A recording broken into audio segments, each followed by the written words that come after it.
नमस्कार दोस्तों, आमाय क्लासेस में आप सबका स्वागत है। आज का हमारा टॉपिक है स्टैंडर्ड 9 का बेसिक कॉन्सेप्ट्स इन ज्योमेट्री का प्रैक्टिस सेट 1.3। ओके, तो चलिए शुरू करते हैं। प्रैक्टिस सेट 1.3 शुरू करने से पहले हम देखेंगे कंडीशनल स्टेटमेंट क्या होता है और कन्वर्स क्या होता है। ओके, तो चलिए देखते हैं conditional statements and converse. Okay, अभी कंडीशनल स्टेटमेंट्स क्या होता है? The statements which can be written in the if then form are called conditional statements.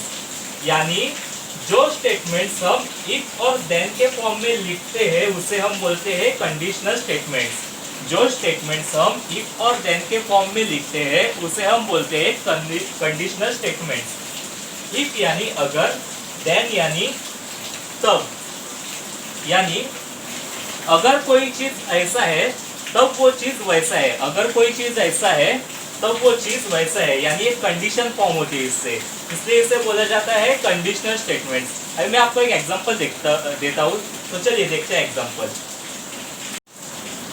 तो चलिए एग्जांपल अंडरस्टैंड करने से पहले हम कुछ बातें और अंडरस्टैंड करेंगे कि एंटीसीडेंट क्या होता है और कॉन्सिक्वेंट क्या होता है। ओके, तो चलिए देखते हैं एंटीसीडेंट क्या होता है और कॉन्सिक्वेंट क्या होता है।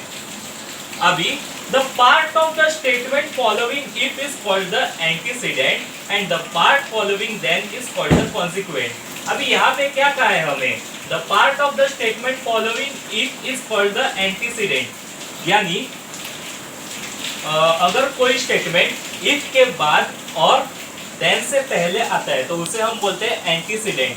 अगर कोई स्टेटमेंट का पार्ट इफ के बाद और देन से पहले आता है तो हम उसे बोलते हैं एंटीसीडेंट, और जो पार्ट देन के बाद आता है उसे हम बोलते हैं कॉन्सिक्वेंट, और जो पार्ट देन के बाद आता है उसे हम बोलते हैं कॉन्सिक्वेंट। मैं फिर से आपको एक्सप्लेन करता हूँ। The part of the statement following if is called the antecedent and the part following then is called the consequent. यानी इसका मतलब है अगर कोई स्टेटमेंट का पार्ट इफ के बाद और देन से पहले आता है तो उसे बोला जाता है एंटीसीडेंट, और अगर कोई पार्ट देन के बाद आता है तो हम उसे बोलते हैं कॉन्सिक्वेंट। ओके, वो आपको समझ में आया होगा। तो हम अभी एग्जांपल देखते हैं, जैसे मैंने आपको एग्जांपल बताया था। ओके, यहाँ पे मैंने एक रोम्बस ड्रॉ करके रखा है और हमें एक स्टेटमेंट देके रखी है, the diagonals of a rhombus are perpendicular bisectors of each other. यानी the diagonals of rhombus are perpendicular bisectors of each other. यानी क्या होता है? अभी ये जो रोम्बस है उसके बीच में ये डायगोनल्स ड्रॉ किए, दो डायगोनल्स है। ओके, तो रोम्बस का क्या होता है? 90 डिग्री होता है। रोम्बस हमेशा 90 डिग्री में होता है। ओके, और ये जो डायगोनल्स है, अभी देखो ये एंगल का ये डायगोनल है और वो इधर भी हो रहा है, यानी बाइसेक्ट हो रहा है। दोनों एक दूसरे को क्या हो रहा है? बाइसेक्ट हो रहे हैं। तो हमें यहाँ पे यही बताया है कि the diagonals of a rhombus are perpendicular bisectors of each other. Okay, the diagonals of a rhombus are perpendicular bisectors of each other. Okay, मतलब एक दूसरे के ये बाइसेक्टर है।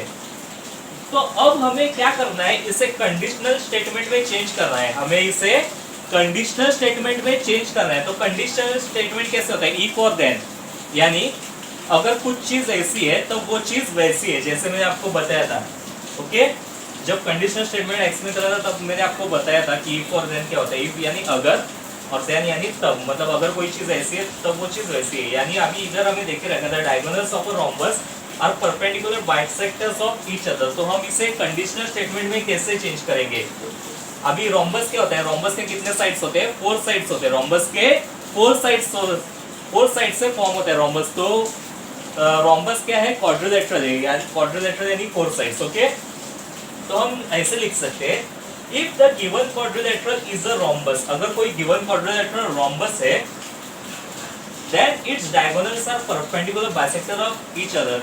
तब उसके डायगोनल्स एक दूसरे के परपेंडिकुलर बाइसेक्टर से, यानी अगर कोई गिवन क्वाड्रिलेटरल रोम्बस है तब उसके डायगोनल्स एक दूसरे के परपेंडिकुलर बाइसेक्टर है। ओके, होप आपको ये एग्जांपल समझ में आया होगा। अब हम इसका कन्वर्स स्टेटमेंट करेंगे। पहले हम अंडरस्टैंड करें कन्वर्स क्या होता है, तो चलिए देखते हैं।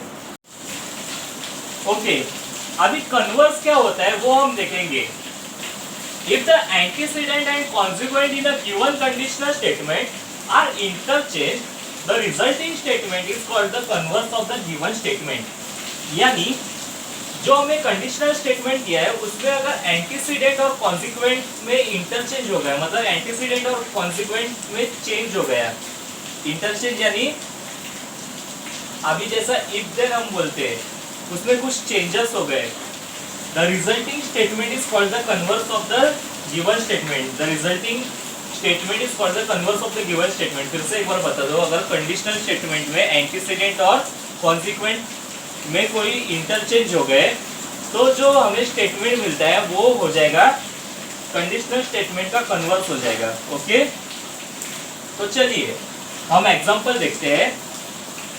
जैसे कंडीशनल स्टेटमेंट हमने पहले देखा था, if the given quadrilateral is a rhombus then its diagonals are perpendicular bisectors of each other. ये हमने पहले एग्जांपल में किया था, यानी कंडीशनल स्टेटमेंट बनाया था। तो अब हम इस कंडीशनल स्टेटमेंट का कन्वर्स कैसे बनाएंगे। अब हम इस कंडीशनल स्टेटमेंट का कन्वर्स बनाएंगे। अभी कंडीशनल स्टेटमेंट में क्या देखे रखा था, if the given quadrilateral is a rhombus, अगर गिवन क्वाड्रिलेटरल रोम्बस है then its diagonals are perpendicular bisectors of each other, तभी उसका जो डायगोनल्स है वो एक दूसरे का परपेंडिकुलर बाइसेक्टर्स है। अभी इसमें एंटीसीडेंट और कॉन्सिक्वेंट में चेंजेस हो जाएगा, यानी कैसे, यानी वो दोनों इंटरचेंज हो जाएंगे। कैसे हो जाएंगे, जैसे हमने लिखा था if the given quadrilateral is a rhombus then its diagonals are perpendicular bisectors of each other. तो अभी हम लिखेंगे ये रोम्बस कैसे फॉर्म होते हैं, यानी उल्टा करने का, इसका स्टेटमेंट थोड़ा चेंज करने का। कैसे करेंगे, if the diagonals of a quadrilateral are perpendicular bisectors of each other then it is a rhombus. Okay, if the diagonals of a quadrilateral are perpendicular bisectors of each other then it is a rhombus। यानी इधर हमने क्या लिखा था, if the quadrilateral is a rhombus then its diagonals are perpendicular bisectors of each other। वैसे interchange में क्या हो जाएगा, if the diagonals of a quadrilateral are perpendicular bisectors of each other then it is a rhombus। सिर्फ इतना interchange हो गया, बाकी कुछ नहीं। जैसे चेंज द वॉइस में हम स्टेटमेंट चेंज करते हैं वैसे इधर ये एंटीसीडेंट और कॉन्सिक्वेंट में इंटरचेंज करते हैं। ओके, तो चलिए वो हम अभी अपने प्रैक्टिस सेट 1.3 पे बढ़ते हैं। तो चलिए हम बढ़ते हैं हमारे प्रैक्टिस सेट 1.3 की तरफ। तो यहाँ हमें देखे रखा है write the following statements in the if then form, यानी हमें जो स्टेटमेंट दिया है उसे हमें इफ देन फॉर्म में लिखना है। ओके, तो पहला स्टेटमेंट देखते हैं, the opposite angles of a parallelogram are congruent. The opposite angles of a parallelogram are congruent, यानी पैरेललोग्राम का जो ऑपोजिट एंगल्स है वो कॉन्ग्रुएंट है। कॉन्ग्रुएंट यानी जब इक्वल होते हैं तो वो कॉन्ग्रुएंट होते हैं। तो देखिए opposite angles of a parallelogram are congruent, opposite angles of a parallelogram are congruent. तो अब हम इसे कंडीशनल स्टेटमेंट में कैसे लिखेंगे। अभी जैसे कि आपको पता है कि पैरेललोग्राम भी रोम्बस की तरह ही फोर साइड से बना है, तो वो भी एक क्वाड्रिलेटरल ही है।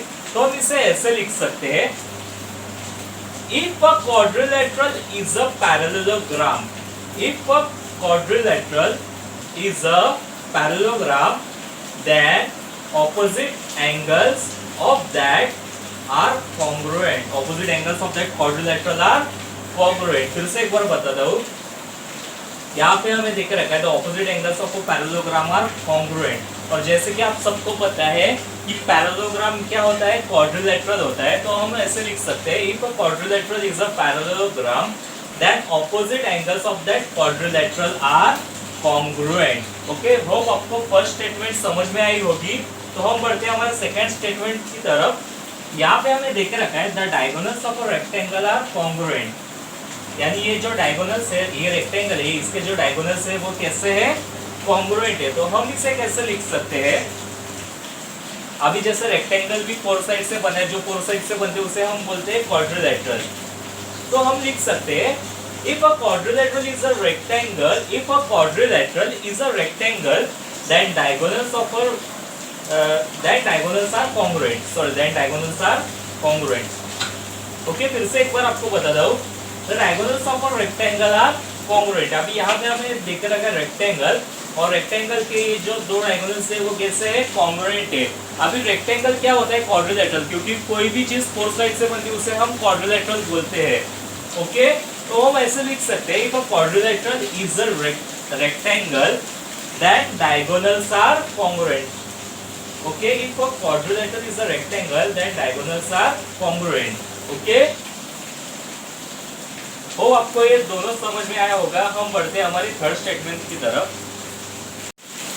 ओके, अभी यहाँ पे हमें देखे रखा है, in an isosceles triangle the segment joining the vertex and the midpoint of the base is perpendicular to the base.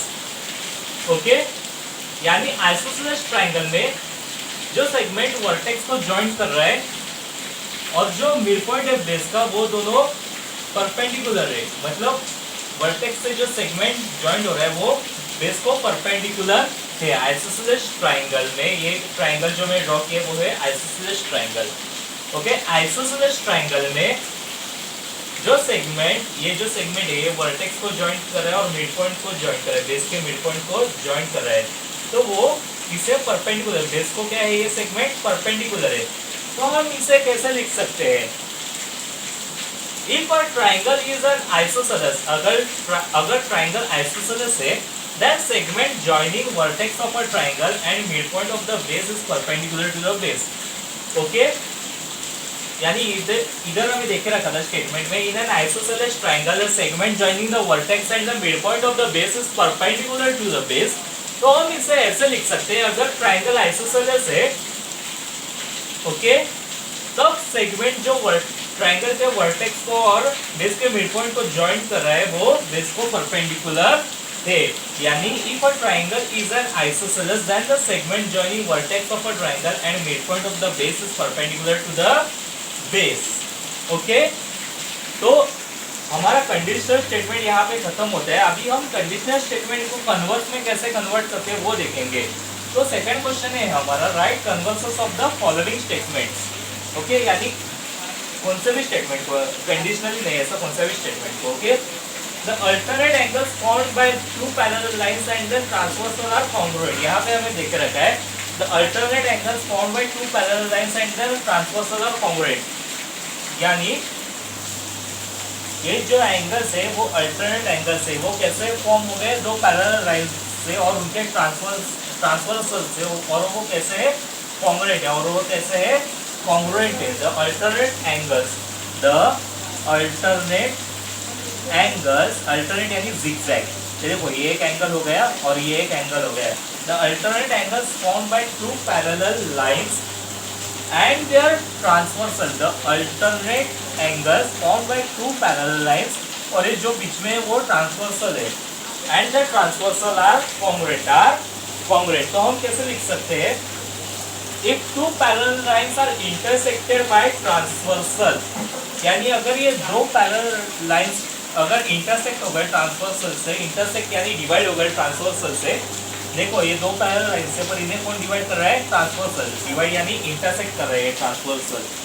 तो अगर दो पैरेलल लाइंस ट्रांसवर्सल से इंटरसेक्ट हो गए, तो जो अल्टरनेट एंगल्स उनसे फॉर्म होते हैं वो, और उनसे और ट्रांसवर्सल से फॉर्म होते हैं वो कैसे है, कॉन्ग्रुएंट है। तो हम ऐसे लिख सकते हैं, if two parallel lines are intersected by transversal, अगर दो पैरेलल लाइंस ट्रांसवर्सल से इंटरसेक्ट हो रहे हैं, तो जो अल्टरनेट एंगल्स फॉर्म हो रहे हैं, then the alternate angles form by two lines and their transversal are congruent, by two lines and transversal are congruent. Hope आपको ये पहला कन्वर्स समझ में आया होगा। अब हम बढ़ते हैं हमारे दूसरे कन्वर्स की तरफ। Okay, if a pair of the interior angles made by a transversal of two lines are supplementary यानी 180 degree, then the lines are parallel, तो वो lines parallel है। यानी ट्रांसवर्सल से, ये जो ट्रांसवर्सल है, ये जो लाइन है वो क्या है, ट्रांसवर्सल। जब एक ट्रांसवर्सल ये पैरेलल लाइंस को इंटरसेक्ट करता है, जब ये ट्रांसवर्सल ये दो पैरेलल लाइंस को इंटरसेक्ट करता है यानी डिवाइड करता है, तब दो इंटीरियर एंगल्स के पेयर बन जाते हैं, तब दो इंटीरियर एंगल्स, इंटीरियर यानी अंदर, ओके, और एक्सटीरियर यानी बाहर, पर अभी हमें इंटीरियर पूछा है, इंटीरियर यानी अंदर, अंदर के दो एंगल्स के पेयर बन जाते हैं इस ट्रांसवर्सल से। तो कैसे? सप्लीमेंट्री है। तो अगर वो सप्लीमेंट्री है, सप्लीमेंट्री यानी 180 डिग्री है, तो जो लाइन है वो पैरेलल रहेगी, तो जो लाइन है वो क्या रहेगी? पैरेलल। तो हम इसे कैसे लिख सकते हैं? If two parallel lines are intersected by a transversal, that interior angles so formed are supplementary। ऐसे इंटरचेंज करते हैं, यानी सिर्फ ये इंटरचेंज हो जाएगा। कैसे हो जाएगा? If two parallel lines are intersected by a transversal, then interior angles so form are supplementary, then interior angles so formed are supplementary। यानी जब दो पैरेलल लाइंस एक ट्रांसवर्सल से इंटरसेक्ट होते हैं, तो जो इंटीरियर एंगल्स तैयार होते हैं वो क्या हो जाते हैं? सप्लीमेंट्री। ओके, होप आपको समझ में आया होगा। तो हम बढ़ते हैं हमारे थर्ड सम की तरफ। Okay, The diagonals of a rectangle are congruent. The diagonals of a rectangle are congruent। अभी ये रेक्टेंगल है, अभी आपको मैंने बताया था कि रेक्टेंगल क्वाड्रिलेटरल होता है, तो उसके जो डायगोनल्स है वो कैसे? कॉन्ग्रुएंट है, यानी इक्वल है। तो हम इसे कैसे लिखेंगे? If the diagonals of a quadrilateral are congruent, if the diagonals of a quadrilateral are congruent, अभी quadrilateral क्योंकि 4 साइड्स होती है रेक्टेंगल की, इसलिए quadrilateral। तो अगर क्वाड्रिलेटरल्स के डायगोनल्स क्या है? कॉन्ग्रुएंट है, तो क्वाड्रिलेटरल क्या हो जाएगा? रेक्टेंगल। तो क्वाड्रिलेटरल क्या हो जाएगा? Rectangle. Then that quadrilateral is a rectangle. यानी if the diagonals of a quadrilateral are congruent, then that quadrilateral is a rectangle. Hope आपको समझ में आया होगा। अगर आपको कुछ डाउट्स रहेगा तो आप मुझे व्हाट्सएप में मैसेज कर सकते हैं या फोन करके पूछ सकते हैं। ओके, और ये मुझे आप होमवर्क में करके अगले लेक्चर में सेंड करेंगे व्हाट्सएप पे। ओके, होप आपको समझ में आया होगा। Thank you.